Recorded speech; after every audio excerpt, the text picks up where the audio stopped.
The Little Girl with the Pigtails, written by Monika Sterling. When I was younger, like many others, I loved to watch television. I know that's not an experience unique to myself, but it was truly my favorite thing to do.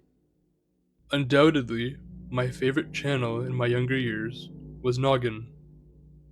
I would always be so excited to come home from school and turn on the TV so I could enjoy the last couple hours of my favorite shows before it switched to the N at 6.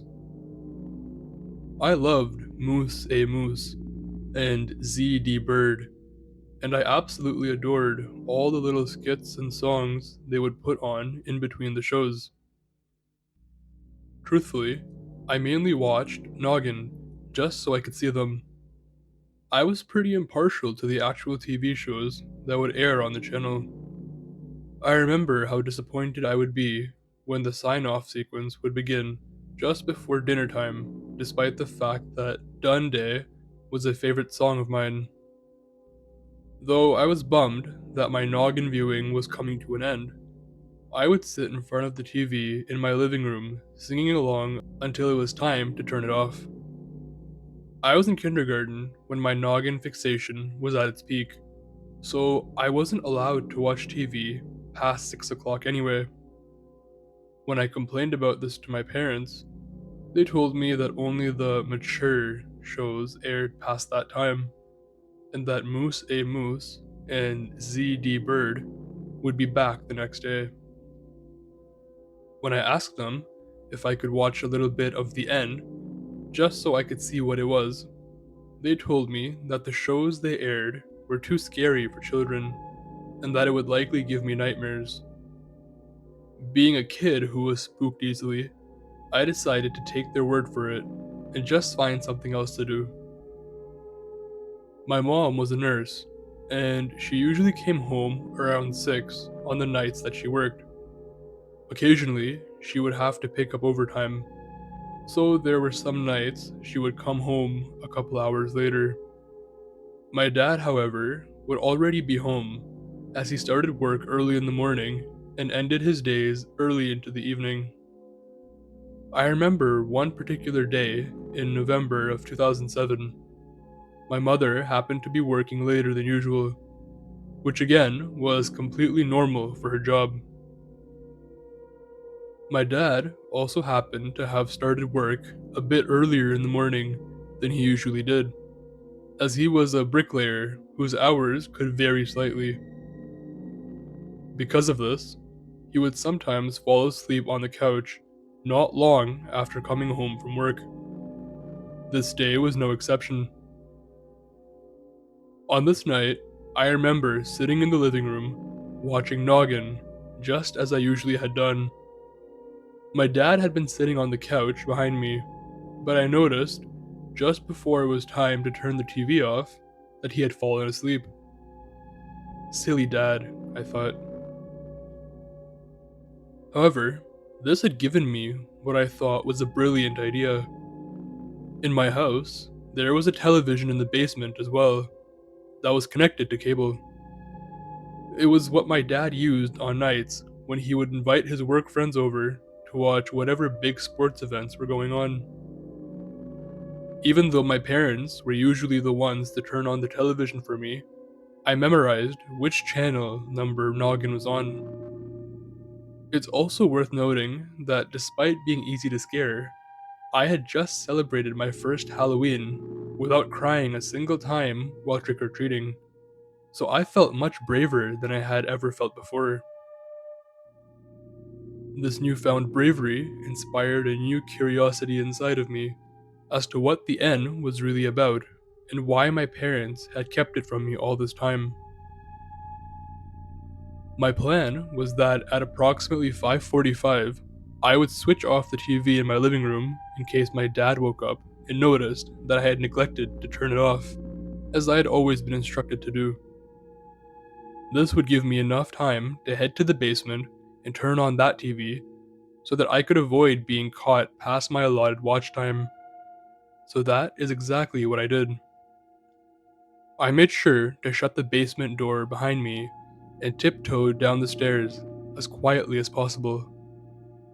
I had to fish my little hands between the couch cushions to find the remote, but I was successfully able to turn the television on once I did.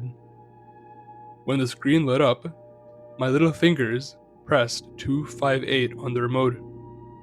Just as I had thought, the channel switched over to Noggin, and with little time to spare, the show Max and Ruby was currently airing. Just as I had switched to the channel, I could see Max and Ruby standing side by side, waving to the audience as the screen faded to black. I then heard the whistling of Done Day and knew that my mission would be successful. "We're gonna say goodbye to the trees and bees," Moose sang, as I nestled down into my couch, full of anticipation. Despite the fact that I was much braver now, I still couldn't shake the subtle feeling of anxiety that was tugging at me. It was a fun day, but now it's a done day. My legs began to bounce on the floor, as I could hardly contain my excitement any longer. The screen faded to black as the final line was played. "I used my noggin today." I glanced over to the digital clock that was sitting right next to the screen, which read 6 o'clock. The screen remained black for another moment, and then another moment, until eventually the clock read 6:01. I thought it was odd that it would take this long for the channel to switch over, but I figured it was so the other moms and dads could have a bit of time to turn it off before their children saw anything frightening. 6:03. The clock read as I continued to sit in utter anticipation. I was starting to wonder if maybe there was something wrong with my TV, or if my parents had somehow set up a channel blocker that set into place after Noggin ended. Just as I was growing impatient, a low humming sound started to emit from the speakers. "That's odd," I thought. I had never heard the television make this sound before. The humming noise continued for another 30 seconds before the screen started to fade into something I could hardly make out at an excruciatingly low speed. Eventually, I was able to make out what the channel was playing, staticky as it was. It was none other than Moose A. Moose, once again. But as the screen continued to slowly fade into his picture, the colors became more and more saturated. The humming sound increased, but I figured that perhaps the channel was having an issue connecting. "Are you ready?" An excited voice echoed through the TV. For some reason, the opening sequence of Noggin began to play. The difference was that, for some reason, the audio was extremely distorted. So much so that it hardly sounded like Moose's voice at all. This made me feel slightly unsettled, as I knew the Sign On song didn't play until 6 in the morning. The crunchy audio continued to play through my speakers, while Moose and Z expressed their excitement for the coming day. Just as the song was about to end, however, something unusual was shown. Just as Moose sang, "I'm using my noggin today," the screen seemed to freeze, and the final chord of the ukulele started to repeat in a glitchy fashion. As it repeated, the colors of the screen gradually became even more saturated than before, with even more of a pixelated appearance. Moose's face became so obstructed that I couldn't even make out what was on the screen any longer. After what seemed like an eternity of witnessing this disturbing distortion, the audio stopped playing altogether. In place of Moose's eyes, a pair of bloodshot, humanistic eyes appeared on the screen and slowly blinked.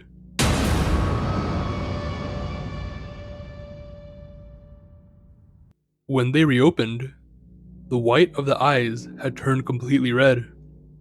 After this, The screen quickly cut to black, the humming sound yet continuing.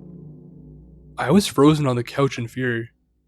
Though I had never seen anything truly horrific in my life, I was smart enough to realize that this was far from normal. The darkness of the screen persisted even further until it once again cut to something different. The image depicted was much more clear than what had been previously shown, except I almost wish it hadn't. Sitting on the hardwood floor of somebody's kitchen was a little girl who couldn't have been much older than 3. She had bright blue eyes and little blonde pigtails tied up with baby pink scrunchies. She wore a pink gingham dress that reached halfway down her calves and frilly white socks that looked almost whimsical. In her hands was a little doll adorned in the exact same outfit as she. It had the same beautiful blue eyes and bouncy pigtails as well. The little girl hugged the doll close to her chest as she hummed what sounded like Mary Had a Little Lamb to it while rocking it back and forth. This scene played out for much longer than what felt comfortable, as if comfort was something I was even capable of reaching at this point. All of a sudden, the girl puts the doll down and stares directly into the camera. Unblinking, the girl stares and stares until suddenly her pupils begin expanding. They expanded past her irises and into the whites of her eyes, until eventually her eyes were all black. A goopy black liquid began to slowly pour out from the cabinets behind her. The humming sound that previously played returned, but this time it was even louder than before. As the liquid began to reach the motionless little girl and pool around her legs, her lips slowly parted to allow her to whisper to the audience, "We all die one day." The screen cut to black once more after this, but this time the humming disappeared with it. I was still frozen to my couch in absolute shock. As much as I wanted to run up the stairs and jump into my dad's arms, I couldn't do so much as twitch a muscle. I didn't understand what was going on. Why was the TV showing such morbid depictions? I knew that the N was for older kids, but what I had just witnessed couldn't possibly be appropriate for even them. Suddenly, the screen turned blue as the emergency alert system siren began to blare through the speakers. I jumped as the distinctive beeping rang throughout the basement. Words began to appear on the screen, but I was unable to make out most of them, as I was a bit behind the average child my age when it came to reading. I could, however, just barely make out the biggest word at the bottom of the screen. In all capital letters, it read, "Help." Just as soon as I figured out what it said, the screen, yet again, went to black. This did not last for long. However, as the same bloodshot eyes that were earlier depicted on Moose A. Moose slowly reappeared on the screen. The eyes stared directly into mine so intensely that I felt as though they were staring right through me. A song that seemed to have been reversed began to quietly play, growing louder with each passing second. As the audio grew louder, I noticed that the cable box had begun vibrating on the TV stand. A chemical smell filled the air as a light smoke began to rise up out of the box. I wasn't quite sure what to do, as I had never seen this happen before. Even if I had, I was far too terrified to even blink, let alone do something about it. The sound continued to grow and the smoke began to thicken, until suddenly I heard a loud pop and the TV went black. The cable box had stopped vibrating, but smoke still emitted from the top. An error message flashed across the screen, indicating that there was an issue connecting to the channel. I sat still for a moment, simply trying to process what had just happened. Who was the little girl, and why did she say what she did? How was she even old enough to be able to grasp the concept of death? Once I had composed myself, I hopped off the couch and ran up the stairs to tell my dad what happened. I didn't want him to know that I had watched TV past 6 o'clock, so I just told him that there was a funny smell coming from the cable box. Maybe it was because I had woken him from what seemed to be a deep sleep, but he did not seem to notice the sheer panic that I did my very best to hide. He didn't even question it when I asked him if I could sleep on his bedroom floor that night. The next morning, my mom woke me up to get ready for school. She sat me on the couch with my bowl of Apple Jacks while she searched for the TV remote to put on Noggin. As afraid as I was to bear witness to what I had seen the night before yet again, I was even more terrified to let on that I had tried to watch the end. To my surprise, everything was back to normal. An episode of Miss Spider's Sunny Patch Friends was playing with no distortions or anything. I was still hesitant to continue watching, but I had finished my breakfast and was ushered out the door to catch the school bus before I could think too much about it. When I got home that afternoon, I decided that I did not want to watch TV. Understandably, I was still a bit spooked by what I had seen. Even more than that, I was simply terrified to go into the basement. I decided to color instead. I couldn't find any blank sheets of paper, so I decided to scribble in the morning newspaper that was still sitting open on the kitchen table. During my drawing, something peculiar had caught my eye. There, in the column featuring missing children, was an all too familiar picture of a little girl sitting on her kitchen floor. She had blonde hair, blue eyes, and a pink dress that perfectly matched the one that the doll she was cradling was wearing. I couldn't make out much of what the title of her article said, but there was one word that I did recognize: help.